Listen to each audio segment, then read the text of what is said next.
one. Mr. Coleman. What's going on? Great to meet you, brother. It's a real honor. I mean, you are, when I was like really into bodybuilding and reading the magazines, and I always said that you look like a dude who they invented in a Marvel comic book to kill the Hulk. Like, that's what you looked like when you were in your prime, man. I mean, yeah, I felt like I probably could too back in those days. I mean, god damn, you were freakishly huge. It was crazy to see. It was like, you know, I remember paying attention to bodybuilding from the beginning, like the Franco Columbu and Schwarzenegger days, to what you guys had become. You know, when you were in your prime, you just redefined everything. Everything was just so extreme.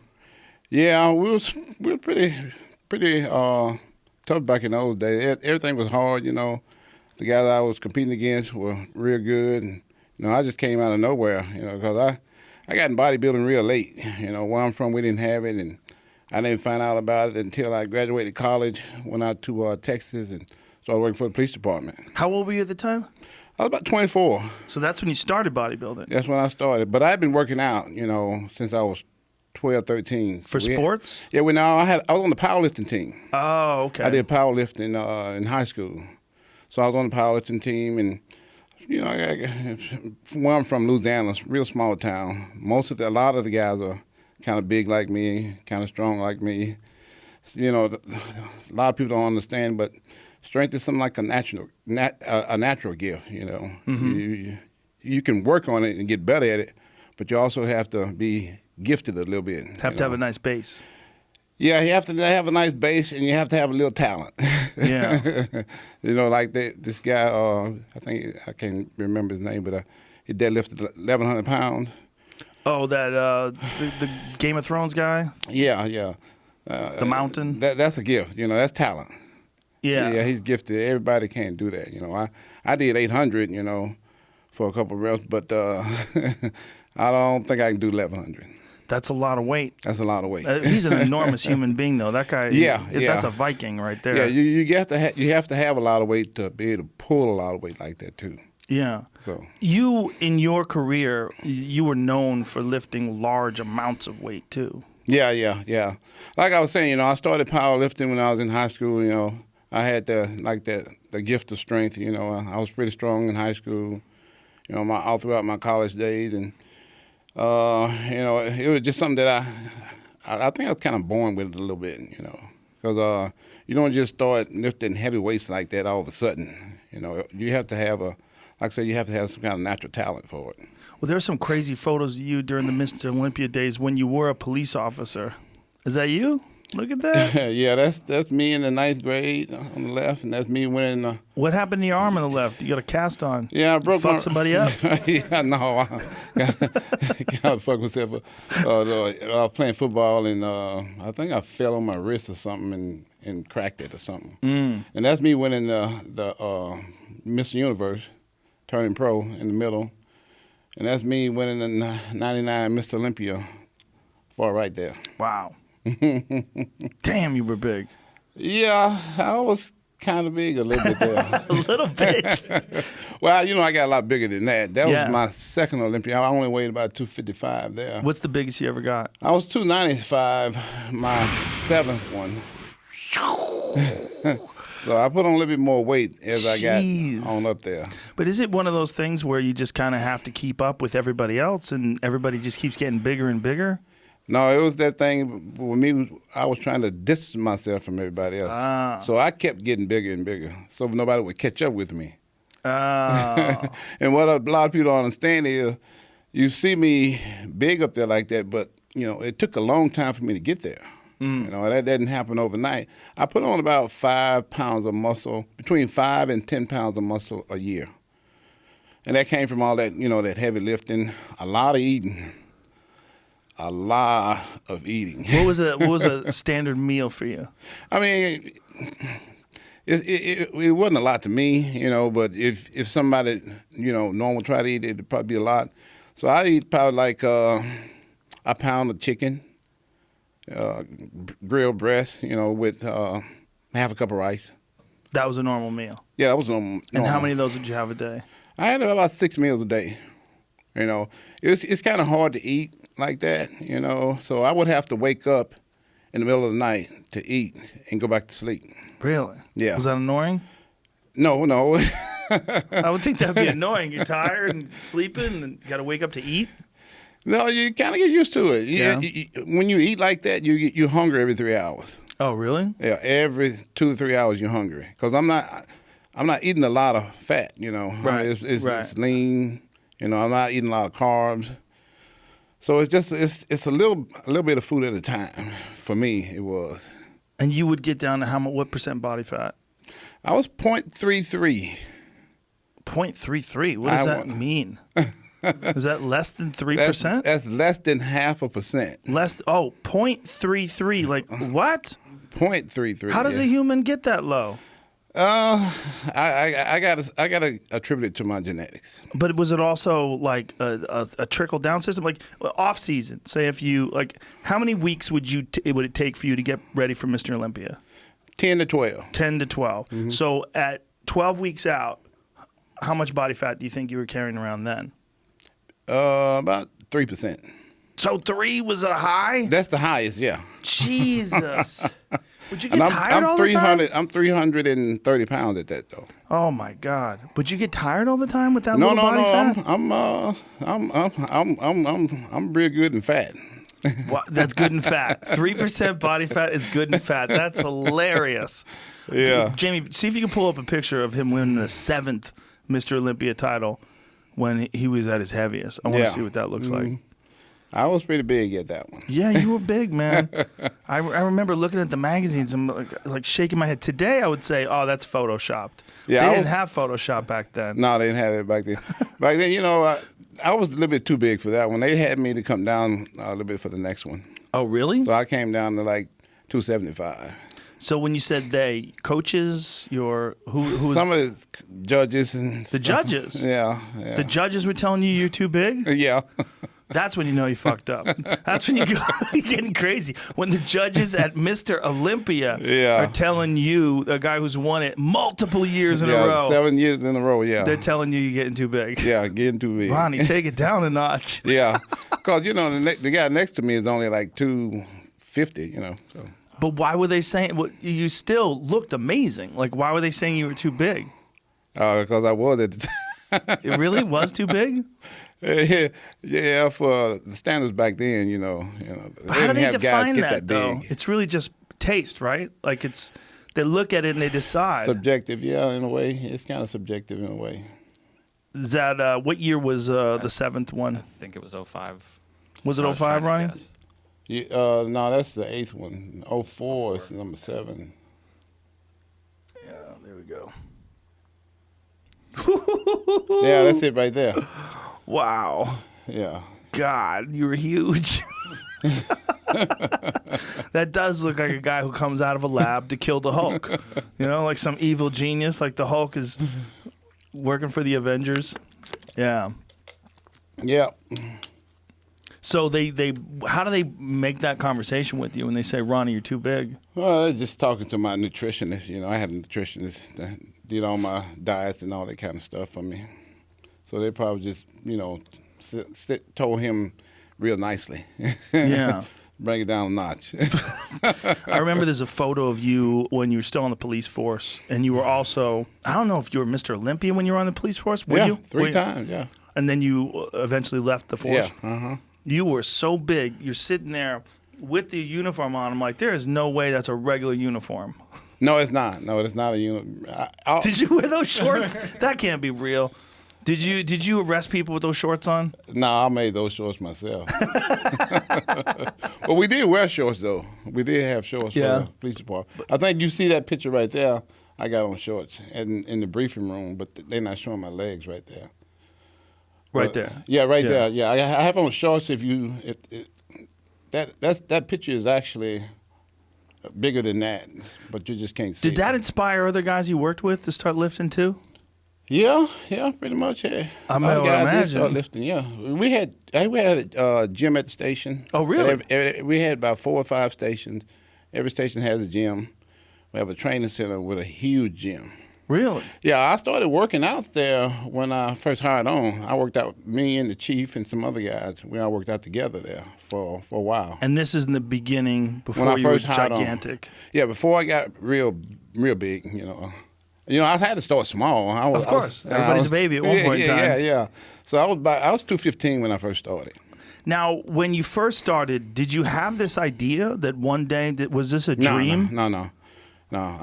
I did it because the guy gave me a free membership to the gym. I never had a dream.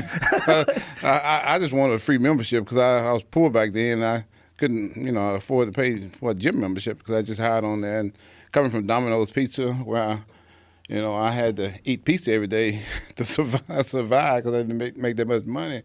By the time I got to the police department, I was still struggling and trying to get back on my feet, and I couldn't afford a membership still, And this was when you were 24? Yeah, I was 24. So you were just a big guy? Yeah, I've been regular big. I've been big and muscular my whole entire life. But regular big, not like Mr. Olympia big? Well, I wish they put a picture up there that somebody took not too long ago. Because when I first got into the sport of bodybuilding, I was doing security at a Mr. Olympia event. And most of the people in the audience thought that I should be on stage back then. Really? I didn't think so, but they thought that. I had 22, 23-inch arms back then. I had those 22, 21, 22-inch arms in college. How big were they when you were at your biggest? 24. 24. That's the biggest they got. That's like a waist. Yeah, some girl. Yeah, but like a runner. Yeah, actually, Zach Bitter. I bet Zach Bitter got a 24-inch waist. Actually, my waist was like 29 when I first started. Wow. Yeah. I remember Holyfield when he was the heavyweight champion of the world. He had a 28-inch waist. Yeah. That's crazy. Yeah. That's a V right there. Yeah, exactly. Yeah, crazy. So you do this security for the Mr. Olympia event. And 91, yeah. Did that get like the bug in your head? Did you start thinking? No. I never started thinking that. How did it happen? I won the first one in 98. So how do you enter it? What makes you want to enter something like that? Well, like I said, the guy said if you compete, I give you a free membership to the gym. Okay. So I was just competing for a free membership to the gym because I worked full-time in the police department. I had that job. I had like a couple of security jobs on the side. So I didn't really, need money from bodybuilding. I had, benefits and everything. So you were I didn't need money from bodybuilding. Just doing it for a free membership. I was just doing it for a free membership. So you do it, and obviously people go, this guy's got real potential. I guess they were saying that to themselves. I never heard anybody say that. So what did you do? Like you just decided to keep going, and I just kept going for the free membership. Yeah, I'm not going to give it up. So competing just was about free memberships at one point in time. When did it become serious? When I won my first Olympia in 98. That's when it became serious. When you won your first Olympia? Yeah. Do you know how many bodybuilders right now want to jump out of a building? Yeah, but I'm not. They're gonna go right to the top floor and fucking leap out a window. They're like, yeah, but see, my dream was always to be a professional football player. Oh. So I played football, junior high, high school, college, and all that kind of stuff. And when I getting drafted, I okay, I got a degree so I can get a good job, with accounting degree, and I graduated with honors and all that kind of stuff. And I figured I'd just be an accountant and make good money there. So I never had no dreams or aspirations of being a bodybuilder. But you never were an accountant? No, I never made it. You never did? I never got a job. So you just got a job in the police department instead? Uh-huh. Yeah, exactly. I tried for about 2 years. To get an accountant job? Yeah. I tried real hard. I did 1 million interviews and to some of the biggest accounting firms in the world, in the United States anyway. And nobody never hired me. So 2 years later, okay, I'm done. This ain't meant to be. Ain't nothing happening here, for 2 years. And I always saw an ad for police officers. And when I got the newspaper every weekend, and it was always a big ad, so it stood out. Mm-hmm. So I'm like, they hiring and you don't need experience. Because all the jobs I went on, the interviews I went on, they always want you to have experience. I'm like, well, if you don't hire me, I ain't gonna get no experience. Right. So I'm like, I might as well just give up on this, just go get me a job where you don't have to have experience. And like I said, the police officer ad was the thing that stood out the most. And I'm like, that sounds like a job where I can have a lot of fun, I can't believe that you didn't really get serious until after you won Mr. Olympia. That's hard to believe. Yeah. Well, you got to understand, I never had any dreams of being a Mr. Olympia. I never had any dreams of being a bodybuilder. I only did it because the guy gave me the free membership to the gym. But once you started getting going and you won Mr. Olympia and you realized, wow, I'm the best, I got to throw myself into this. Exactly. Because the way you worked out, man, I watched a video of you working out once and like just the intensity.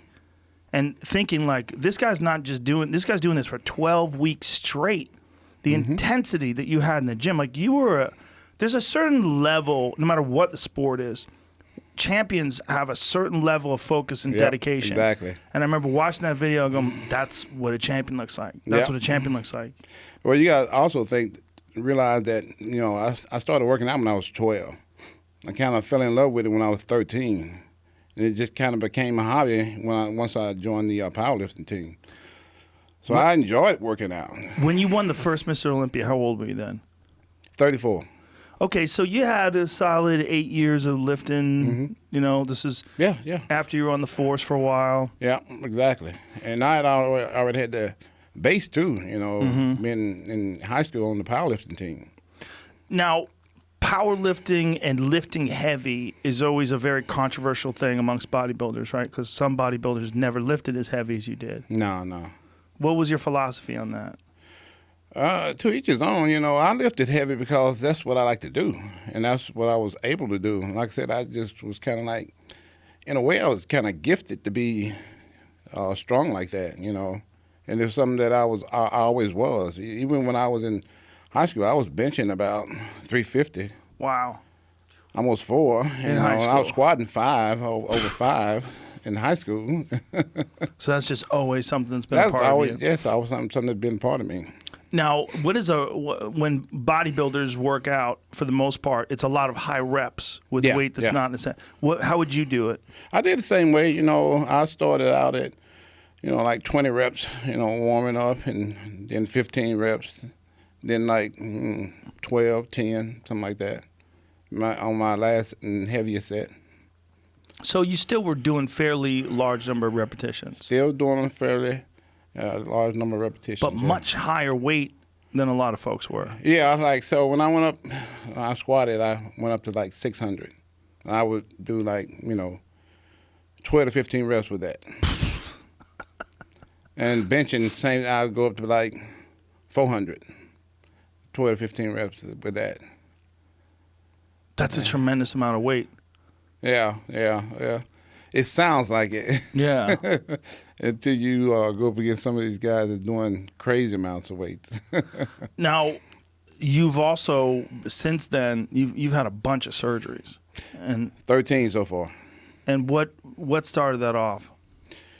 Well, I kind of hurt my back in high school when I was powerlifting, and then I hurt it again in college when I was playing football. Hurt my back and neck, and I did chiropractic for a long time. And then one day in the gym, I hurt it like in '96. I kind of herniated a disc, and I guess it just got worse over time. So when you herniated that disc, what did you do to treat it? Nothing. I'm with chiropractor. Chiropractor, yeah. Yeah, I've been doing chiropractic all my life. Yeah. So I didn't have a surgery or nothing like that when I herniated that disc. They offered me to have surgery. I told no. So the surgery they wanted to do was probably trim the disc down because it was pushing against the nerve. Yeah, laminectomy, whatever they call it. Yeah, and so 13 of those, huh? Now 13 surgeries. Eight back, like 2 or 3 hip, 2 or 3 neck. And did this all like happen all at once, where it's like it felt like everything was falling apart, or was it like you get a surgery and then you're better for a little while and then you hurt something else? Yeah, something like that. Yeah, because the first one was back, the second one was back, and then I think the third one was neck, and then back, and hip, back, hip. And what did you get done to your hips? You get your hips replaced? Yeah, both of them. Oof. And like, what was that? What year was that? 14, I think. Yeah, 14. And how are those now? I just had hip surgery in January. It's holding up a little bit better now. One kind of went bad. The sockets broke. Oh. And they had to replace both of them. And they say they only last a certain amount of years, right? Yeah. Every night I had the titanium ones, and the titanium are the hardest ones because they rough and they titanium and they kind of hard on the body. Oh yeah. And because of that, and me working out and all this kind of stuff, and it kind of just broke the sockets. Well, I follow you on Instagram, and I watch your workouts, and it's inspiring that after all this, you still love working out. I mean, yes. You can really tell. I mean, you enjoy it. Still a hobby. Look forward to it every day. Does it give you any pause at all, knowing that you've been through all these surgeries? And nah. No? When you're doing something that you truly love, enjoy, and doing, that's what you look forward to doing all the time. So really, regardless of how you feel. Of course, I'm still in pain and all that kind of stuff. But are you in pain all the time? Yeah, but as long as I'm doing what I love doing, I'm okay. If you take that away, then I probably won't be okay. But so just even sitting here right now, you're in pain? Just a minimum amount. It's nothing major. If you're an athlete, you're in pain all your life. Yeah. I mean, I can remember in high school and college, I was in pain some days. All the time? All the time, yeah. So after a while, you kind of get used to it and it doesn't really bother you. That's why, I'm imagining that you have a spectacular tolerance for pain. Yeah, I have a high tolerance. I remember when I herniated my disc, I finished my workout. I was squatting 600. I remember like it was yesterday. I was coming up on rep number 8, and all of a sudden, pow! It was a loud gunshot sound. I do 600 for like 12, 13 reps all the time. This time I took a couple weeks off, and I thought I was still as strong as I was, when I took the time off, but I wasn't. I lost a little strength, and that's why that disc snapped on me like that. I heard it, and I felt it, but, the athlete in you is like, let's go on, let's finish this up. So I finished up, I did like leg press and some other exercises, and every time after I finished working out doing legs, I always had a real bad pain in my back, every single time. But it would always go away in like an hour. This day it didn't. And I just went home, ate, put on my uniform, was headed to work. And I'm like, wait a minute, my back is still hurting. It's 2 hours, almost 2 hours later. Something's wrong. I ain't going to work today. I'm going to the emergency room. Oh, wow. It's that bad? Yeah, it was that bad. Yeah. And so you went to the emergency room. And they're probably like, what the fuck are you doing? The size of this guy. Yeah, like, we don't see nothing wrong with your back. Yeah. They probably couldn't get to it. Well, they so did much X-ray. muscle. They did X-ray, and they like, we don't see anything. So that's when I had an MRI a couple days later and found out it was herniated. So I stayed at home for a couple weeks and sat on the couch and didn't do anything. And 2 weeks later, I went back to the gym. First exercise was squats. Oh, my God. Did it hurt again? No. I was getting ready for a show, so. So it was okay? Yeah, it was okay. 2 weeks after you herniated your disc, you're doing squats again? Yeah. With how much weight? I only did 300. Oh, only 300. Yeah. That's the most I could do for 10 reps, Wow. 10 to 12 reps, so I'm like, okay, this is good enough, But you knew that something was wrong. Yeah. I couldn't do 600 no more, so. So after that, How long before you got your first surgery? 10 years later. 10 years. 10 years So later. it was just intolerable pain? Like, what was going on? I couldn't walk like no more than like 25 feet without my leg being on fire. Oh, wow. My feet being on fire. And then in a whole lot of pain. Wow. So I knew it's time to get something serious done here now. So what was the first? Did they fuse it? Laminectomy. They shaved it off. Okay, so that was the first one. Yeah. Yeah. And I was good for a while. You know, I went back to squatting and everything. And This is while you're still Mr. Olympia? No, you know, I had retired. I retired in 07, so I had my first surgery in 07. Okay, so this is after you retired. Yeah. You're not doing too bad. You're just in a little bit of pain. Yeah. So how does it all go downhill from there? I think maybe the second, about a year or so later, I started having problems again, being in pain again. Same area? Same area. So Were you squatting heavy still? Yeah. 600 pounds still, that kind of stuff? No, because I wasn't competing, so I was probably doing about 400 or 500, somewhere in there. But you know, it's still kind of heavy. Yeah.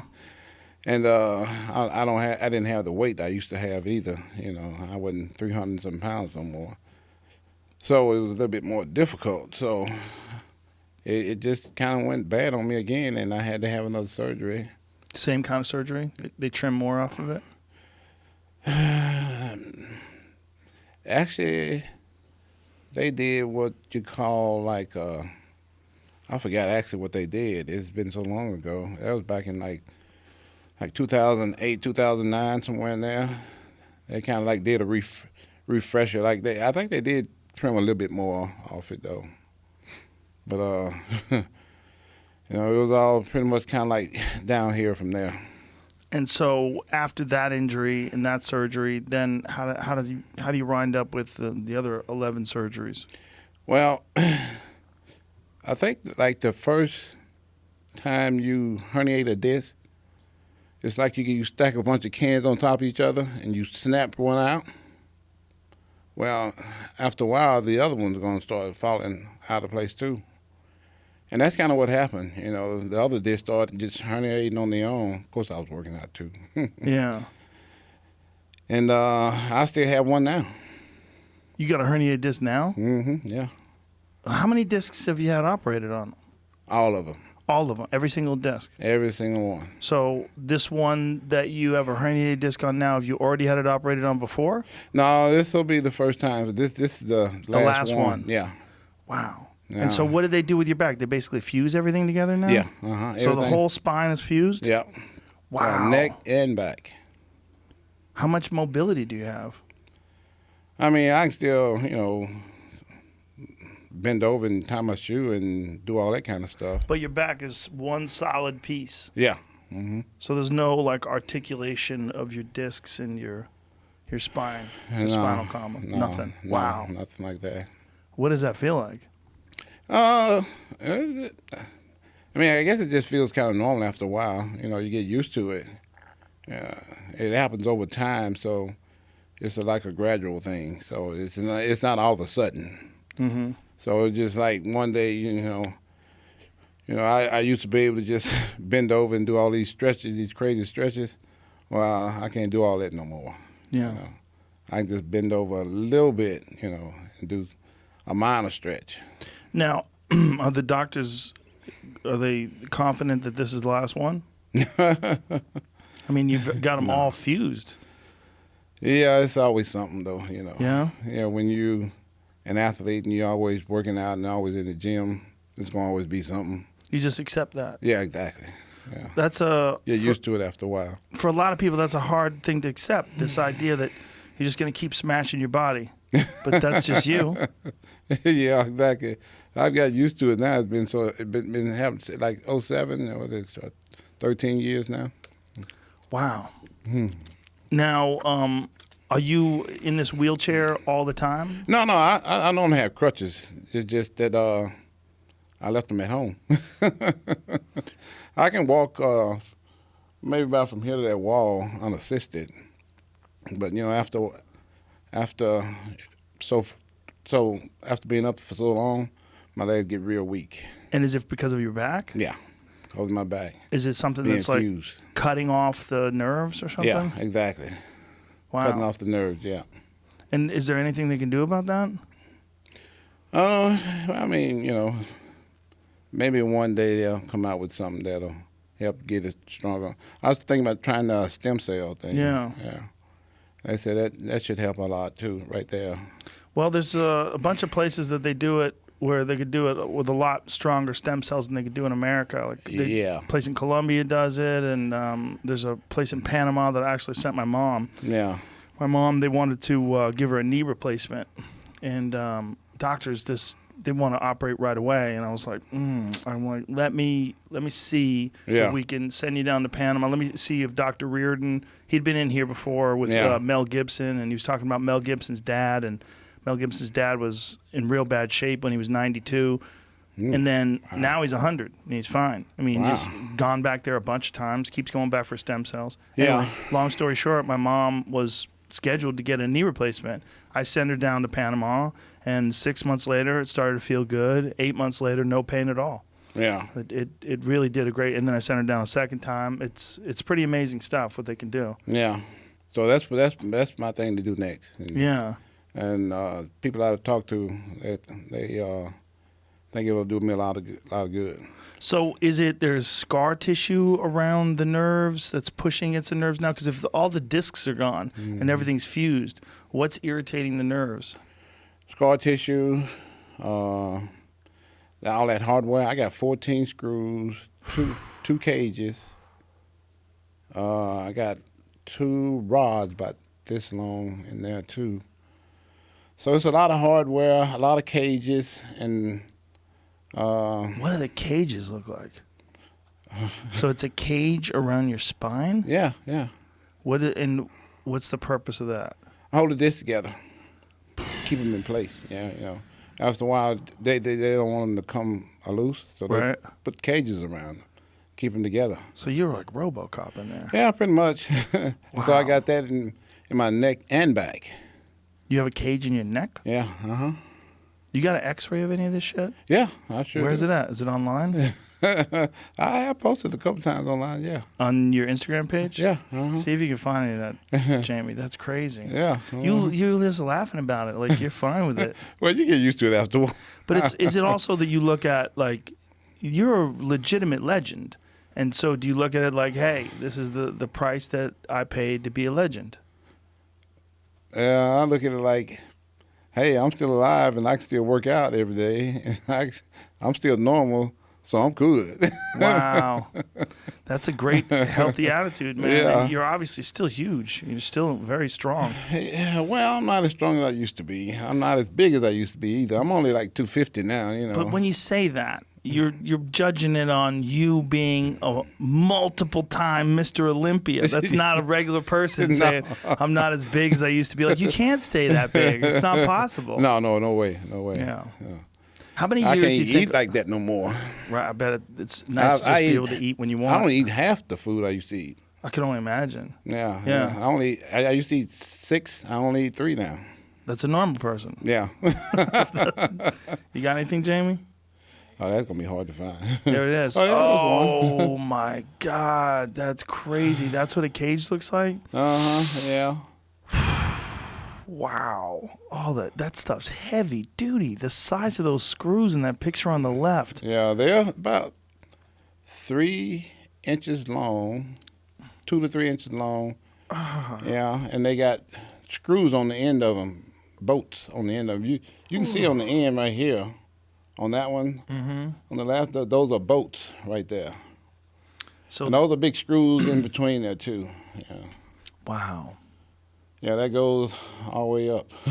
God, all the way up your whole back. Yeah. So there's to my neck. My neck is the same way. Wow. 3, 4, 5, and 6. And so in doing this, they've saved your back, but all the hardware is what's fucking with your nerves. Yeah. All the hardware, is pinching on the nerves. causing pain and stuff. Like And what that. does the doctor say about that stuff? I ain't nothing they can do about that. It's gonna be like that. They said they can take the screws out maybe one day, but it's a major surgery to do that. Yeah. You know, they gotta cut me from all the way top to bottom and take all those out. There's 14 of them. That's starting from the top all the way down to the bottom. Would that be possible that if they did that, it would alleviate some of the pinching on your nerves? Yeah, for sure. Have you thought about it? Yeah, I just went to the doctor and talked to him about it last week. Oh, yeah? What does he say? He said I got another herniated disc. Oh, boy. And they need to fix that before they think about taking it And where's out. the one that's herniated, the new one that's herniated? It's up top. See, all the lower ones are already fused. Just the one on the top is the one that's herniated now. Now, is it bulging or is it herniated? He said herniated, so. Pushing out. I had a bulging disc that I had fixed with something called Regenikine. Have you ever heard of Regenikine? No. They invented it down in Germany, and a lot of athletes like Kobe Bryant and Peyton Manning, they all went to Germany. It's like this blood spinning procedure. Have you heard of it? Yeah, I've heard of it. Yeah. They do it in America now. They have an office in Dallas. They have an office in Santa Monica, and I went to the one in Santa Monica.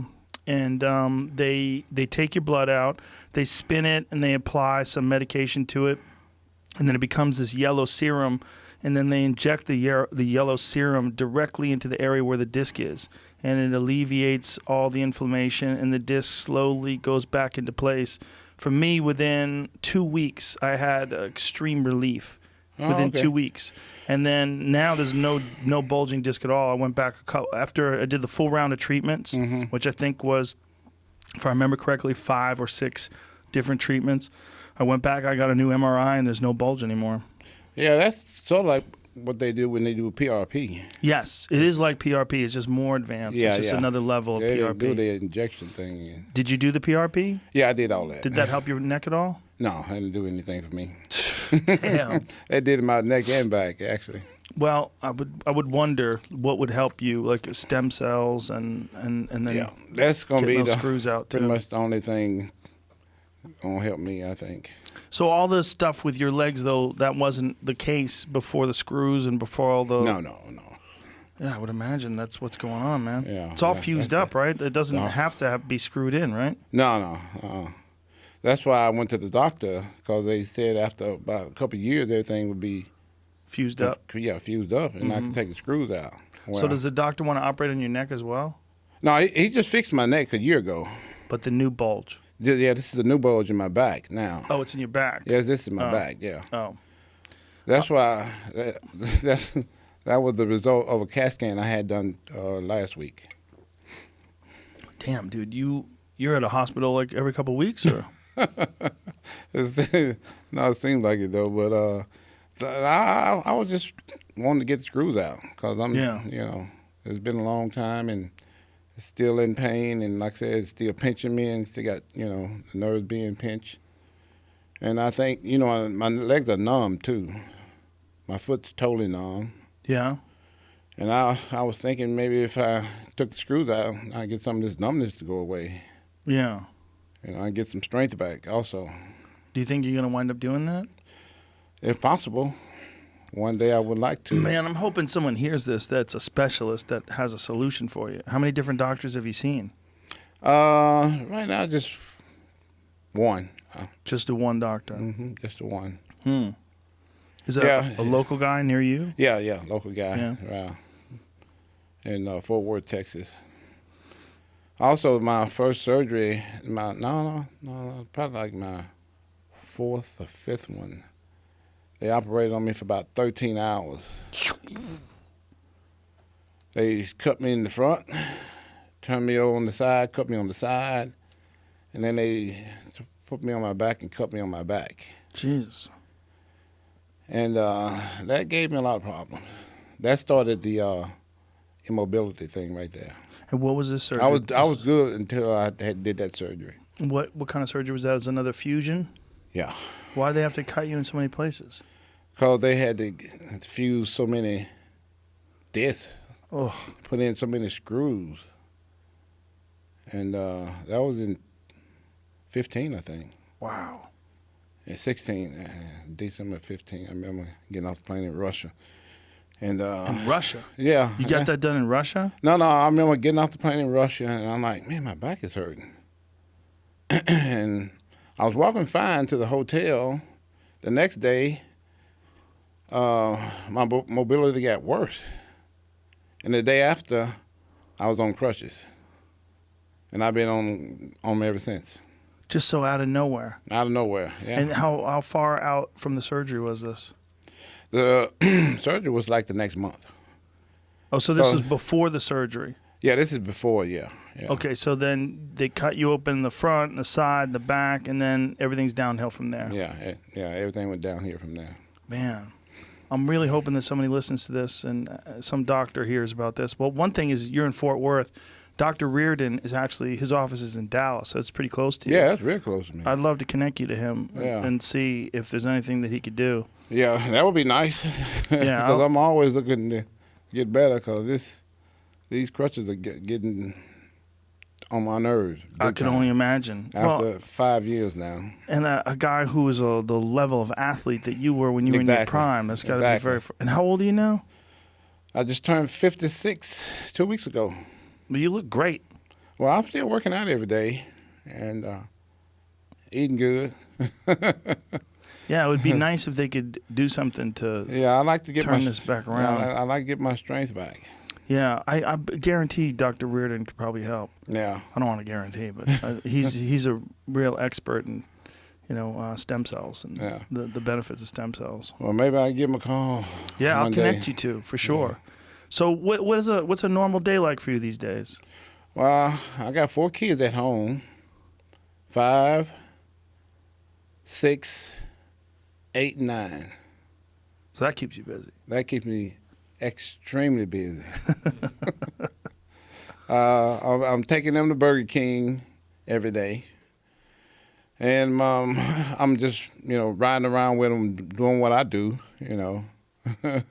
If I go to the car wash the car, then they with me. I go to a friend's house with them, they're with me. So most of the time you're just walking on these crutches? Yeah, I'm always on the crutches. So I hang out with them all day now. That's my day. Before, I was I was on the road every other weekend, or every 2 weeks. Seminars and things. Seminars, all that kind of stuff, appearances. But since the virus, I've been hanging with them. They become my best friend. Are you enjoying that? Yeah. There's something that a lot of people have found some enjoyment from this being locked at home. Yeah, it's a lot of fun. Yeah. Because it forces you to take time off. Yeah, I got used to it now. I got lazy. Now I just want to stay home now. Well, there's something nice about being home a lot. I mean, I've only been on the road a couple times since this lockdown. There's a lot of niceness about being home. It's nice, yeah. And the big thing for me that I found is health. Like, you feel better because you're not traveling all the time. Exactly. Well, I don't get sick, but... You don't get sick ever? No, never. Really? No. Wow. I can remember like 2 or 3 days in my life I've been sick. The way you said it was funny. I don't get sick. Like, you're not talking about I don't usually get sick. Like, I don't get sick. No, I don't really get sick. Wow. I don't get colds and flus and all that kind of stuff. I've had like a stomach flu like 2 or 3 times in my life. Wow. And that's about it. But traveling on the road does wear you out, though, right? Like, get a little run down. You get used to it. Yeah? Yeah, you get used to it. Did you have any strategies to, like, beat jet lag or anything like that? I didn't get jet lag after a while. You don't get colds. You didn't get jet lag. Yeah, when I first started traveling, I used to get it. Yeah? But after a while, you don't get it anymore. Did you just get used to it? You just get used to it.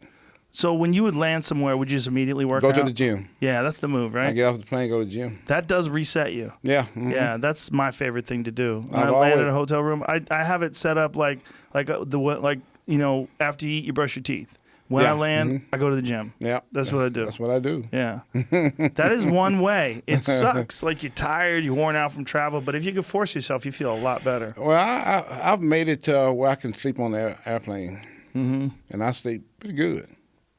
So by the time I get to where I'm going, I'm all rested up. I'm good to go. Now, when you were competing, were you I mean, you're eating all these meals a day. Were you drinking a shitload of water too? Like, how much water are you drinking? Like a shitload of water. Like you said, I was drinking like 2-3 gallons a day. 2 or 3 gallons. The gym I worked out at, there's no AC, and it's 105, 110 sometimes. Oh, it's in Fort Worth? It's gym? in Arlington, which is right next to Fort Worth. That's hot as fuck. Yeah, yeah, exactly. And then when I worked for the police department, I had this vest on all the time, so I was drenched every day after work. So I'm always drinking water there. So you have to drink a lot of water. Now, You have to. as far as like supplements and nutrition and vitamins and things along those lines, you were talking about what you ate, but like, what other stuff would you take? I had a nutritionist, so he did my whole plan. And some of the stuff I don't even remember that he had me doing, but it was quite a bit of stuff. Was it based on blood work? Like, do your blood work and then? Yeah, I did blood work probably like three times a year, and he made sure I got plenty of vitamins and plenty of minerals and other things, because I didn't like vegetables, so he would kind of supplement, vitamins and stuff for that. You didn't eat vegetables at all? At all. Really? No. Some people think you don't need them. There's a whole. That was me. There's a bunch of people that are on what's called a carnivore diet. Have you heard that? Yeah, that's me. Yeah, there's a bunch of people that don't eat vegetables. They basically mostly eat meat. Yeah, I would eat baked potato and rice. That was about it. But why is it mostly chicken? Why do bodybuilders mostly eat chicken? Because it's so lean? Lean, yeah. Lean. Chicken breast, it's the leanest you can get pretty much. I also had steak at least once a day also. Lean steak, like filet mignon. Mm-hmm. So I'd eat chicken 3 times a day, turkey also, and steak. Now, when the competition was over and you won, did you pig out? Did you go crazy? I went crazy. Every single time. I started out with Pizza Hut. I'd eat that first, and I had that in the room when I got back. As soon as Pizza Hut was over, I went to McDonald's. I pig out there. And when we got left there, I went straight to strip club. And pig out there? And pig out there. Now, how long would you do this before you get back to work? Oh, just that night, Just one night? Yeah. And then back to the gym on Monday? No. I took 3 months off after that. Oh, 3 months, really? Yeah. Mm-hmm. 3 months with no lifting at all? No lifting, no nothing. I ate what I wanted to eat, and I didn't work out, didn't do cardio, nothing. Why did you take that much time off? Because I felt I needed it. Really? Yeah. I was kind of like, recharging the battery. Because I knew once I started back, wasn't going to be no non-lifting kind of stuff. Is it weird to make that transition from this crazy Spartan life of 12 weeks of just hardcore training to boom, shut it off? No. 3 months. No. It was nice? After that 12 weeks of hardcore training, you're looking for a break. I would imagine. Yeah. And, I also, worked out before that, too. Mm-hmm. So I'd take off. See, the show was always in September. So it's like October, November, December, nothing. And then January start back up. And then when you start back up? Go all the way to September. And when you would start back up, do you start back up full force, hardcore? Start all over. All over. Start all over. Start all over. Wow. So you just had it down to a science. Yeah. You knew what to do and when to do it? Mm-hmm. Yeah, because I hurt myself that one time where I didn't start all over. And so you learn from your mistakes. That was when you herniated your back? Mm-hmm.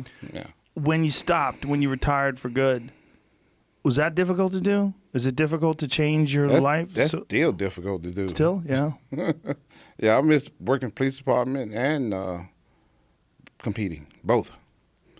Yeah. I miss them tremendously.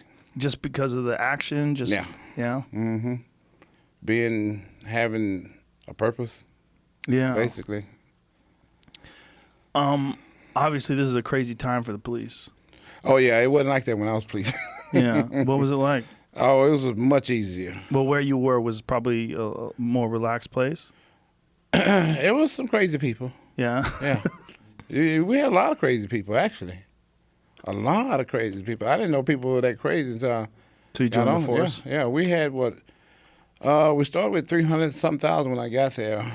When I retired, there was about almost 600,000 people. The city grew that big over what, 15 years. Yeah. So I worked there for 15 years.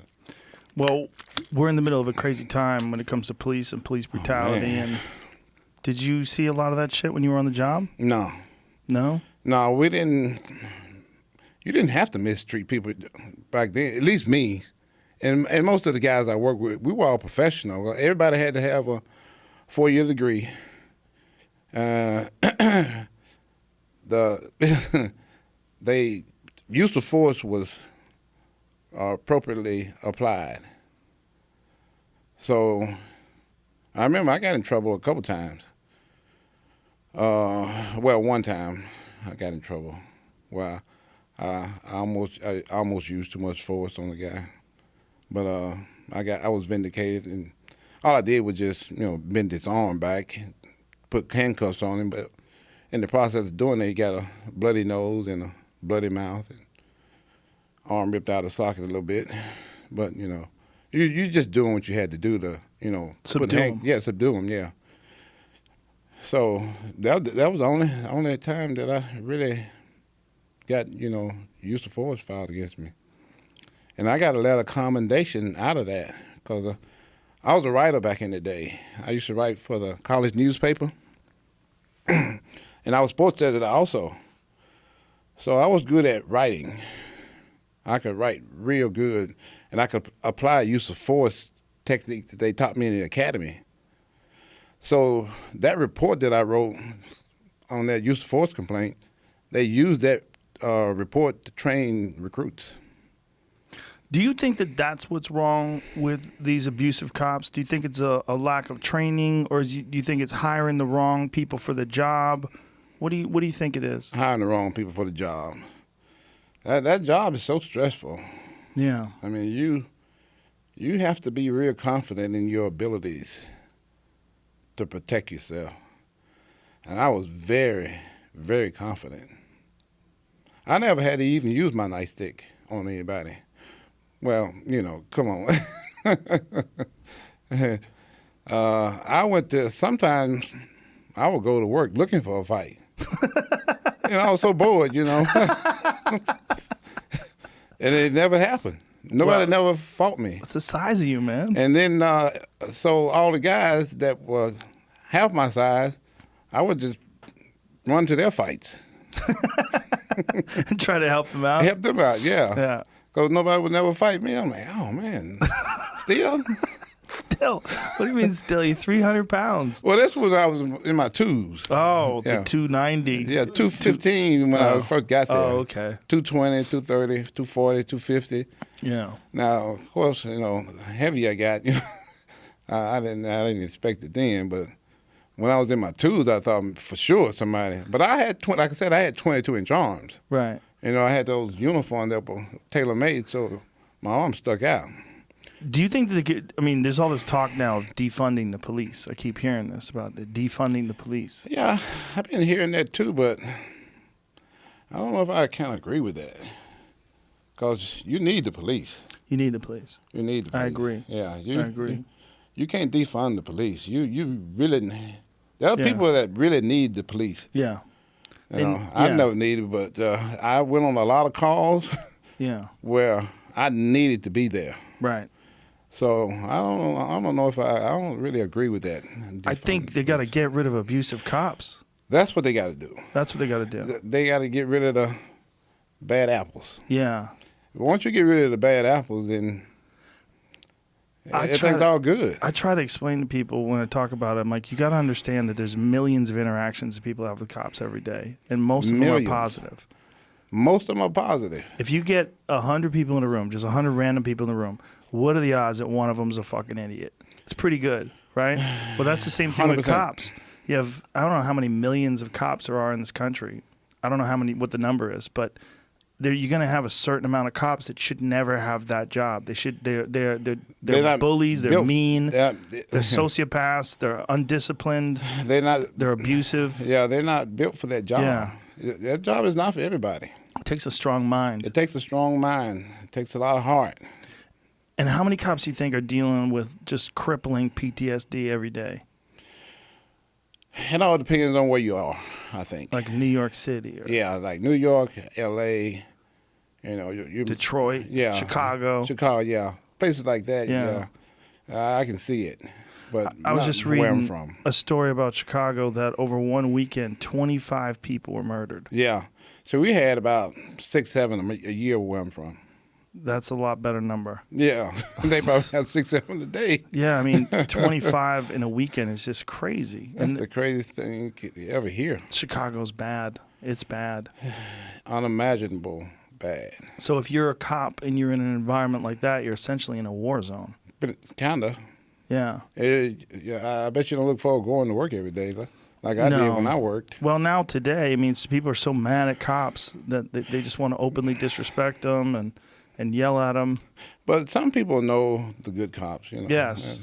Some people do, but some people use it as an excuse to say that all cops suck. And, you know, that guy that, I don't remember his name, that guy that killed George Floyd, that guy is an example of everything that's wrong about police officers. Everything that's wrong. Everything that's wrong. He'd been doing it a long time.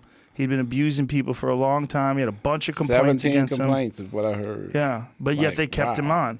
Kept him on. I don't think you could have more than like 2 or 3 where I'm from. That's how it should be. And we don't have unions and all that kind of stuff either. Once they fire you, you out of there.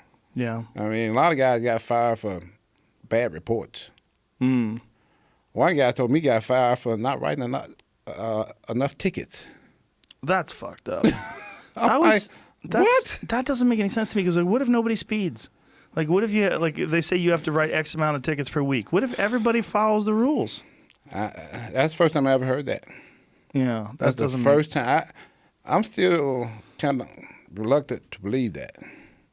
I should have asked somebody that was in high power, you know. Because when I worked, they always told me you need to write more tickets. I'm like, okay, so I go out and write a ticket. I'll be done with it. You know, that's more tickets. You know, that's one more than I had on my last review. So, but they never say we're gonna fire you. You know, if you don't write a certain Maybe there's amount. other things as well. Yeah. But is it a different police department you worked for? Arlington Police Department? No, the other guy that you were talking about. He worked for the same one. That's why. Maybe they were just trying to get rid of him. It had to be. Yeah. It was probably something he did, you know. Because, you know, a couple of guys I worked with, they got in trouble once. And they're like, no more. And you get in trouble again, they fire you. Because they told you no more, you know. Like, they're real strict where I work, you know. I think that's how they have to be. 17 complaints. I think they just 2 or 3 and you out of there. That makes sense. That's out. Yeah, I mean it's such a rough job to begin with. Yeah, and I'm from a tourist town also. You know, we got Six Flags, we got Cowboys, we got Rangers.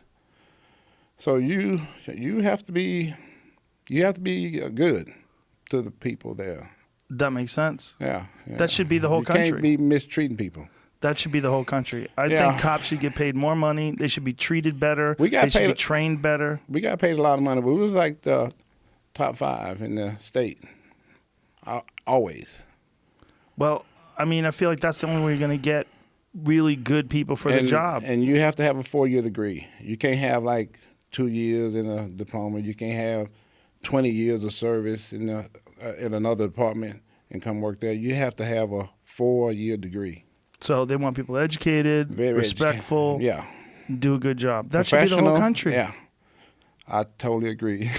But you know how many guys would get hired if it was like that? Not as many. Not as many, yeah. But shouldn't that, I mean, I just feel like we're at a tipping point in this country. I totally agree. I mean, it's real sad that the people you call to help you hurt you. Yeah, and all the time. All the time. That's a sad environment to be in. Yeah, I mean, I feel like defunding is just going to make it worse. Make it worse.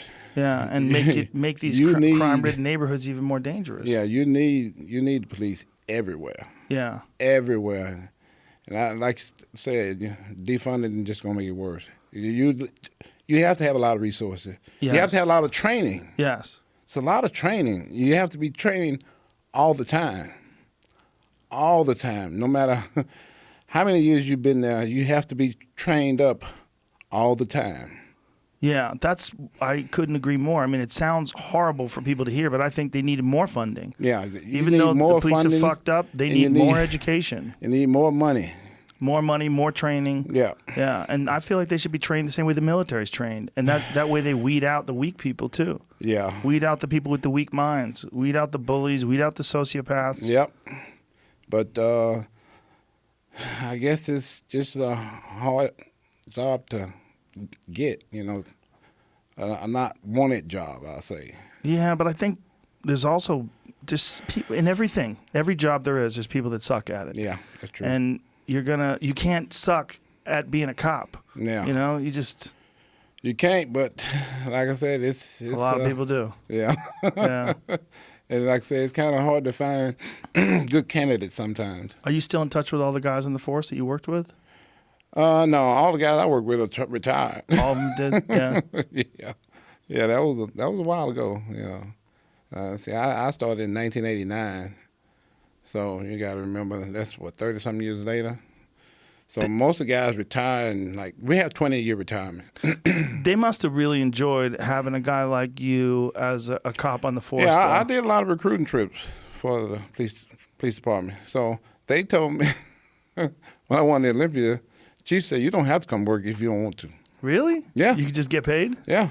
And just lift weights? If I don't come to work, I don't get paid. Oh. But what I was the fuck making is that? I was making $1 million a year, being Mr. Olympia. Right. So I don't need $45,000 from the police department or $50,000, whatever it was paying me. So sometimes I didn't go to work. Like when I got ready for the Olympia, I didn't go to work. So they just let you take time off, and then after you'd win, I go back to work. Yeah. Mm-hmm. Was it weird to go back to work? After No. You got to remember. But did you ever get pulled up? I loved that job. I appreciate that you enjoyed that job. But was there ever a time where you pull people over and they're like, holy shit, are you Ronnie Coleman? Yep. And that's why I quit pulling people over and writing tickets. That's why, because of that? Yeah. And what did they assign you to after that? No, I still worked patrol. I just didn't pull people over. Oh, I see. That's subjective. That's something you want to do. Oh, you make a decision. Yeah, it's your decision. You can always just answer calls. Right. There's always a disturbance. There's always an accident. There's always a fight. Did you ever see the TV show where Steven Seagal was a cop? No, never. I couldn't watch any cop shows as being one. Really? No, because that's what you do. Right. You don't want to see. It's like it's something you do all the time. You don't want to do it in your spare time. I understand. You're looking for other stuff to do. Yeah. It was a real funny show. Yeah. Steven Seagal was working as a real cop for a while. I heard about it. It was the most ridiculous shit you've ever seen in your life.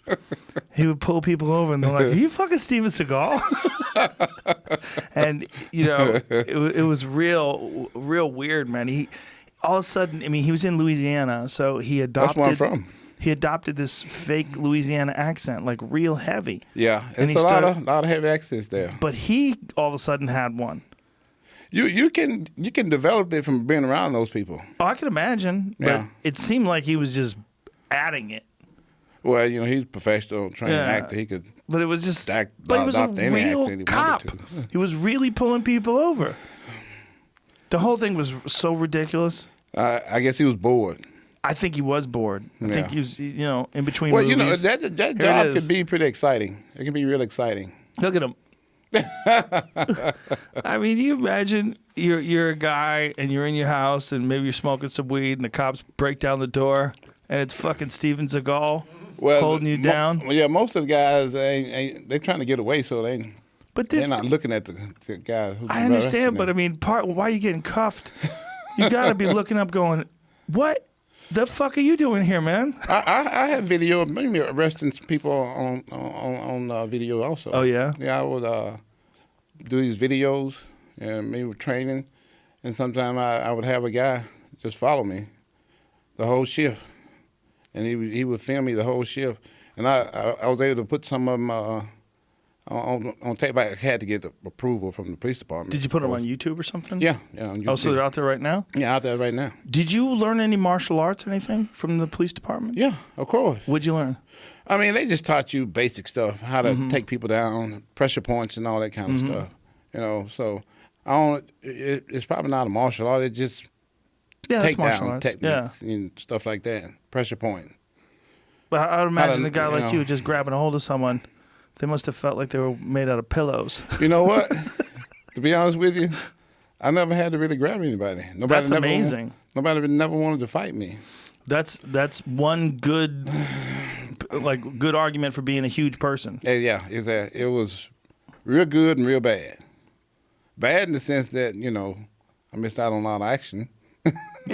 So you good in the sense that I missed out on a lot of action. Bad and good at the same time, but you kind of itched for it a little bit. I itched for it every single day. Really? You got to remember, I played football for 15 years, and you used to, action. Contact, yeah. So you kind of missed that after a while. You want to engage in a little bit every now and then, but you can't violate rights. Of course. So, Well, that shows amazing restraint that you wanted to do it every day, but you never did it. Never did it. Yeah, maybe they sensed maybe that. once or twice. Maybe once or twice. Yeah. But nothing serious. Nothing serious, Yeah. I may have, pulled somebody's arm out of the socket or dislocated somebody's shoulder or something like that. Just because they probably had weak joints. Yeah. There you are. They said, well, yeah, they said some Just stuff. imagine this dude walking into your house. See, I got on shorts right there. Look at the size of you. Oh, my God, you were so big. That's so crazy. 315 pounds right there. But it must have been so crazy for people. 2% body fat. We had our body fat done at the police department. And the highest I ever got was 3%. And that was with calipers? Yeah, it was calipers. Did you ever do a the dunk? one I had, the 3.33 was dipped underwater. Wow. It was negative numbers. It was -2. That's so crazy. -2% body fat. That doesn't even make sense. Mm-hmm. And your arms are so big, it looks like you can barely pick your arm up to look at your wrist. They 23 right there, almost 24. Yeah. I just can't imagine. See, they got on shorts right there. Yeah, there you go. Those are the company issue shorts, though. And they fit you? Yeah. Everything was tailor-made. The city has a tailor. So I went to the city tailor for all my clothes and all my vests and everything. That's hilarious. Yeah. Did you keep any of that stuff? Yeah, I still got it. That should be in like a bodybuilder / policeman's hall of fame somewhere. You know what? They actually took my badge and put it in on display at the station. Oh, yeah? Oh, yeah. That's cool. Yeah, look at the size of you. Does it freak you out when you see yourself that big? No. You're like, wow. No, you don't really see it after you had it for so long. But now, not looking at it now, I'm kind of missing it. Do you? Oh, yeah. Really? Oh, yeah. Too bad you can't stay like that forever. Well, I'd imagine a lot of your identity gets tied into that. Yeah. You hate getting old, but it happens to everybody. Yeah, well. Father Time is undefeated. It's old for sure, but it's also for you. It's just the amount of destruction, all that hard training is done to your body. Yeah. All the fun I had in the gym. I had a lot of fun lifting all that heavy weight.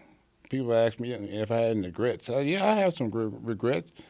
I didn't go heavy enough. Really? There was one time I was squatting at 800, and I thought it was going to be heavy, because I had deadlifted that already. Mm-hmm. But I was squatting at this time, and I didn't take into effect the gravity of the situation. When you're pulling from the floor, right. Gravity.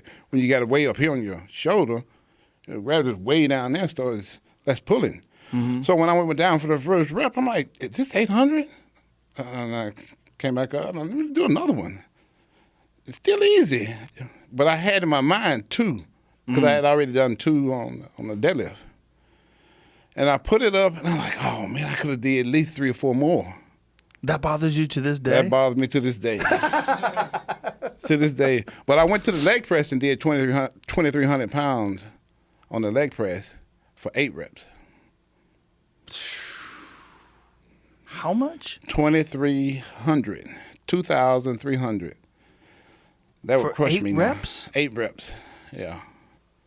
That's on YouTube also. That doesn't even make sense. Yeah. That's a car. You had to add it up with a calculator. Yeah, I had to bring out a calculator to add it up. There's so much weight. Why would you lift so much weight? Because I could. No other reason. There it is right there. Look at that, yeah. This is so ridiculous. Pounds. Yeah. How many times had you done this before? I did that 1 time. What the fuck is that? That's so crazy, man. That's 2,300 pounds. That is so crazy. Yeah. I saw a video of a girl trying to use one of those things and her knee bent backwards and snapped. And see, I came all the way back. Well, some people that put that on there, they didn't come that far back, you know. So this is right after the 800-pound squat. You got to remember that. So I'm a little tired. I'm a little tired. Not real tired. That is insane. Yeah. Back then it was. I can't do. How many reps are you doing? 8. I think I did 8. That's very hard to believe. Yeah. It's very hard to believe even looking at it. Look at all those 45s. Yeah. It's like 50-some plates. 50 of them. That is bonkers, man. Yeah. That's bonkers. I bought that machine specifically to do that. Because a regular machine, you couldn't do that. Because the first time I put it on there, that bar bent. So he had to reinforce the bar for, so I could do it. How are your knees right now? My knees are perfect. Because I wrapped up all the time. Wow. Yeah, I wrapped all the time when I went heavy. That's crazy that the knees are okay. No problem whatsoever. And everything else is all just banged up. Back and neck. Yep. I miss those days. God damn. Now, what kind of steroids were dudes doing back then? Basic. You got, your tests, D-ball. It's just basic stuff, And back then, because the DA had come in and was trying to find out what we were all doing, they made us do it legally. So, you had to go to the doctor and get all these prescriptions. And you would get prescriptions for steroids? Yeah. What kind of steroids would they give you a prescription for? Like any kind of test you needed. They would give growth hormone. They give prescriptions because once the DEA came in, they was like, what are y'all doing? What are y'all taking? But when you think, like, the DEA, shouldn't you be out there catching people selling meth? Yeah. Why are you going after bodybuilders who are also cops? That seems ridiculous. Because they had kids out there that were taking it and committing suicide. Oh. See, I didn't know what that was when I was a kid. They were committing suicide because they were getting depressed from the steroids coming off of it? Coming off of it. Yeah. So they trying to figure out, what are y'all doing? We got to get y'all off this stuff. And so that's when you got a doctor that was willing to prescribe everything. Mm-hmm. So was this while you were doing Mr. Olympia? Mm-hmm. Yeah. So all that stuff was above board. It was all legal. Yeah. Everything was legal back then. And is that the case now? You know what? That was just when the heat was on. Mm-hmm. I don't know. I don't think they got the heat on the guys now like that now. So the DEA would come to you and you would just say, "Hey, here's my prescriptions." Yeah. And they would go, "All right." Yeah. Mm-hmm.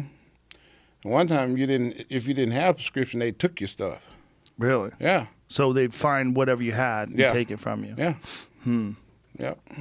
How did they know where it was? You told them. Oh, okay.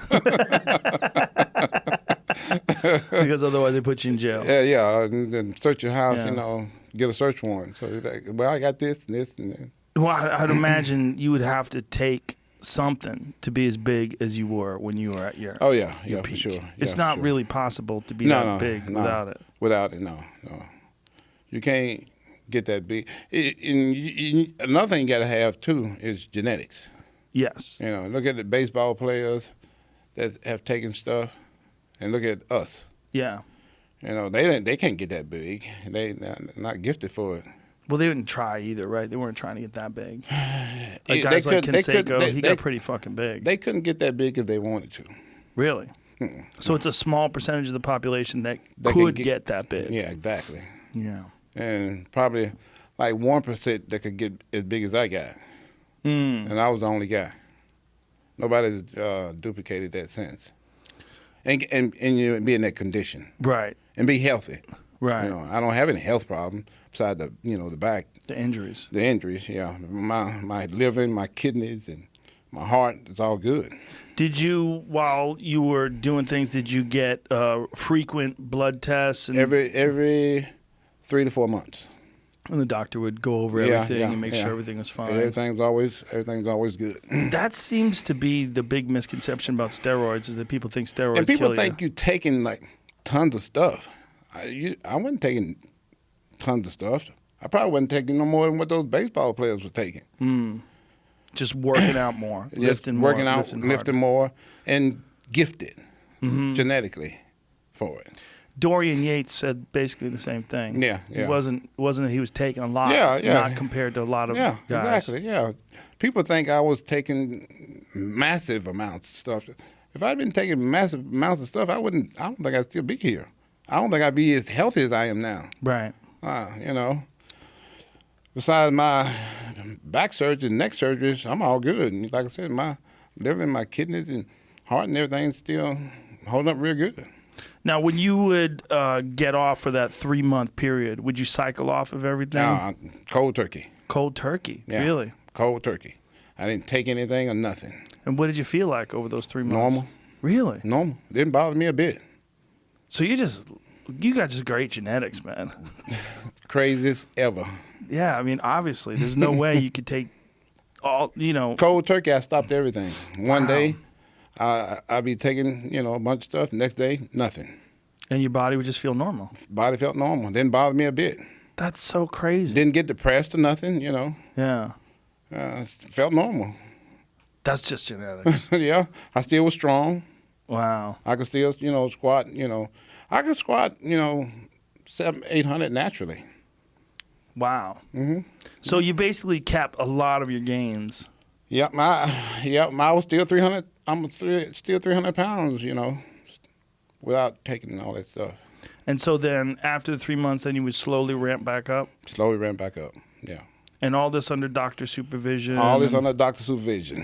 Yeah, and all the while I'm getting my blood work done every 3 to 4 months. So a lot of guys, after they're done competing, then they have to get on testosterone replacement therapy because the endocrine system's kind of messed up. Exactly. Did you have to do that as well? Yeah. Yeah. Yeah. It seems like that's just a part of the sport, right? Yeah, it is. Yeah, it is. Yeah. It's interesting, though, because, like, for the longest time, these guys were doing these ads in magazines, and they were attributing everything to some supplement that they were selling, or some creatine, or some this. Or, all that stuff does something. It helps you out a little bit. But it's not going to get you. It's not going to get you 330 pounds with 3% body fat. No. No, it's definitely not going to do that. Was that something that you were allowed to talk about while you were competing? Yeah, I mean. Did it come up? Yeah. I talked about it. I didn't have no reason to hide it. People. Because it seems like people were not hiding stupid. it. They're not. No. When you got that big. Yeah. It's like, yeah.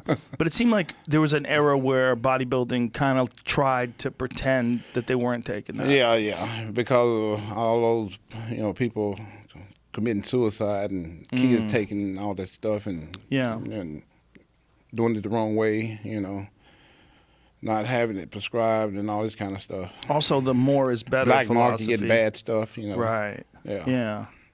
But there were some guys that would just say, well, the way to win is to take way more than everybody else. Yeah. And see what your body could tolerate. Yeah. The more you take, the better you're going to be.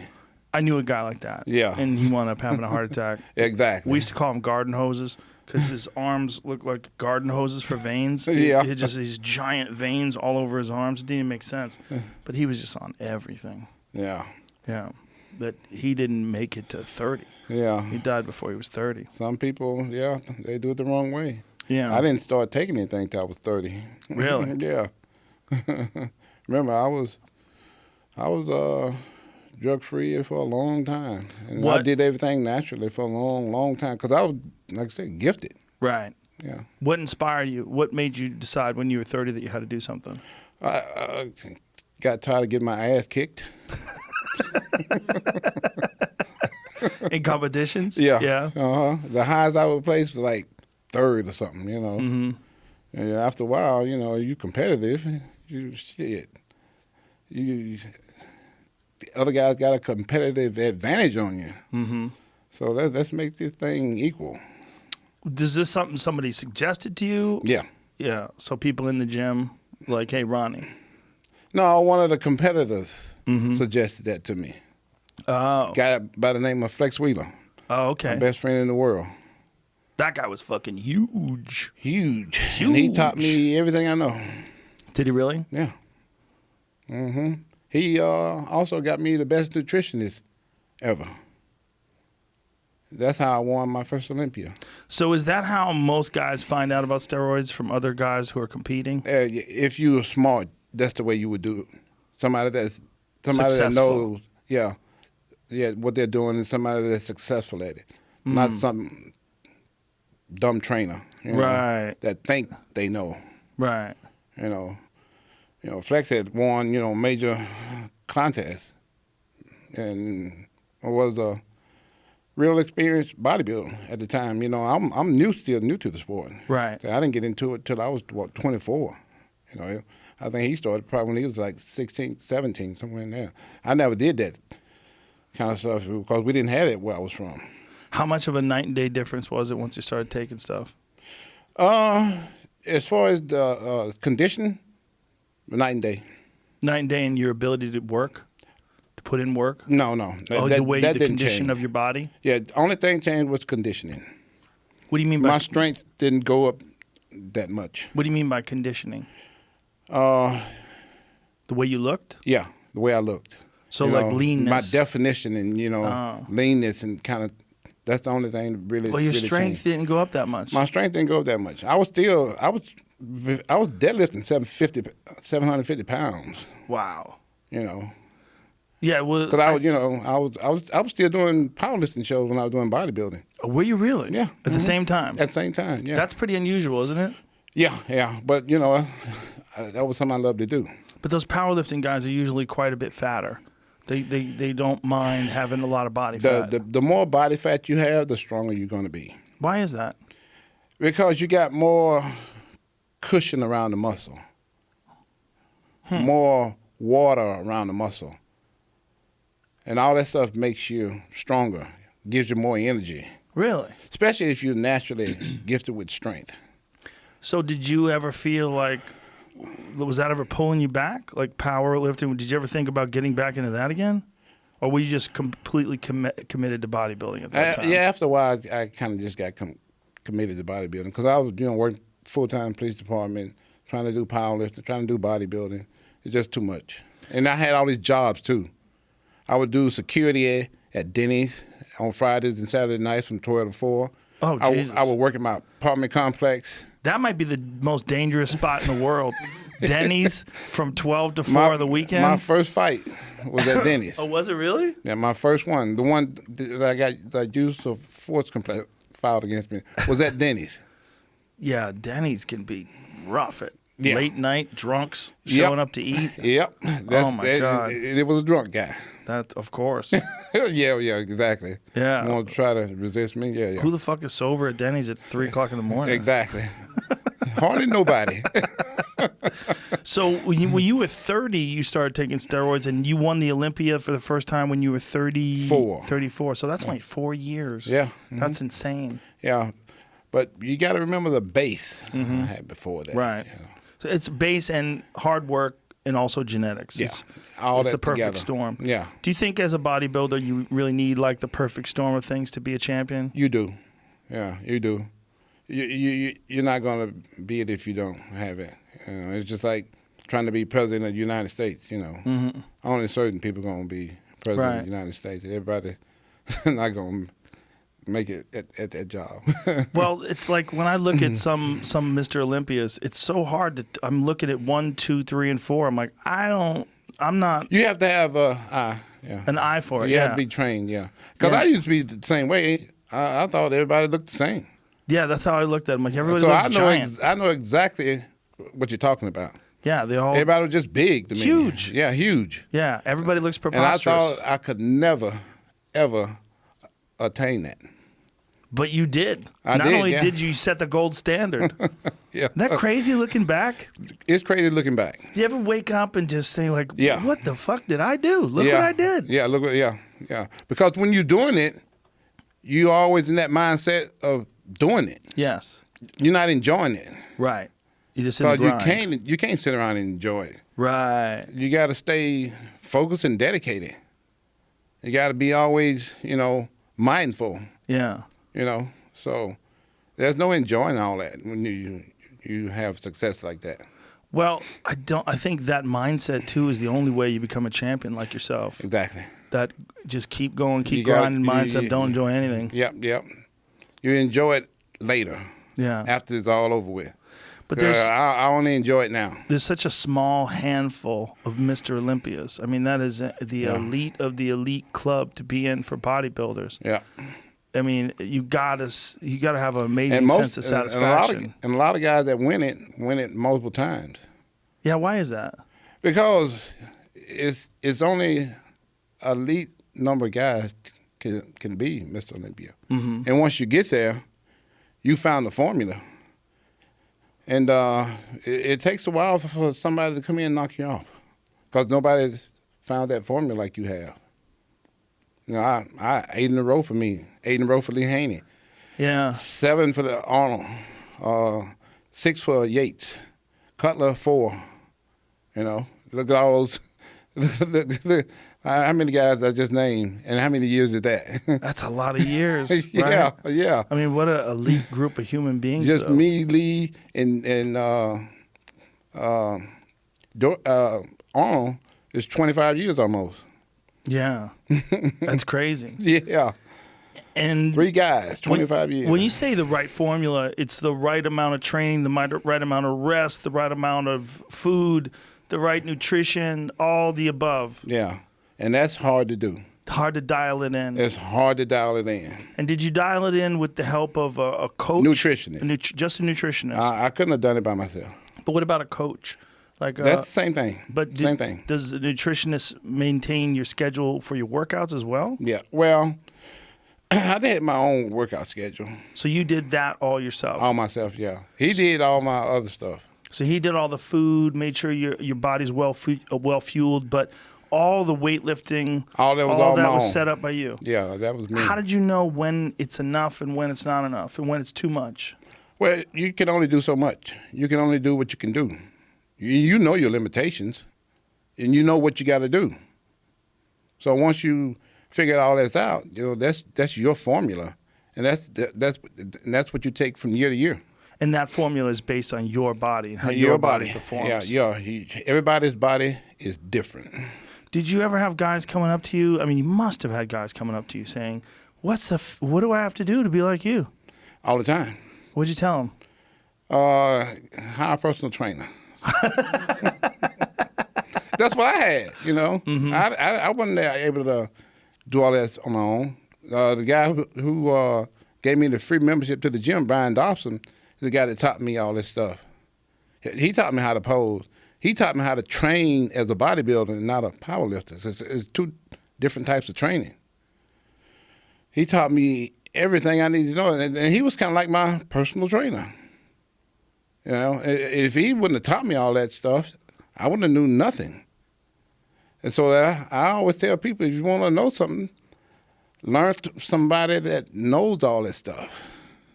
And that's how you get the right formula. Was this guy with you throughout your whole career? No. just in the beginning, just to teach you the basics. Basics, yeah. And then from then on, it was all you. Yeah, I had to get other trainers and nutritionists. I had some trainers and nutritionists that weren't that good along the way, like a couple. And I finally found the right guy from Flex Wheeler.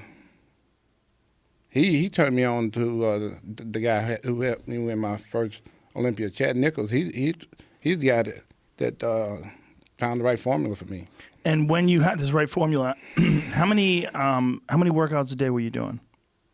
One. Just one? Yeah. Just one long workout? Hour and a half. Hour and a half every day. That's it. Hour 15 minutes. Not so even it was an hour really? Yeah. So it's just about the intensity. It's about the intensity. And was there a time where you were working out more than that? You Never. felt like it was too much, or No? You just always had it dialed in. I always had it dialed in. Wow. I had to do 2 hours of cardio a day. 2 hours of cardio. Yeah, an hour in the morning, an hour at night after I got off work. Wow. Yeah. What kind of shit? Like elliptical or something? I did Stairmaster. I would do the elliptical and the treadmill. You would run on a treadmill? Well, I ain't gonna call it running. I'm just thinking you're so big. Yeah, that's why I call it running.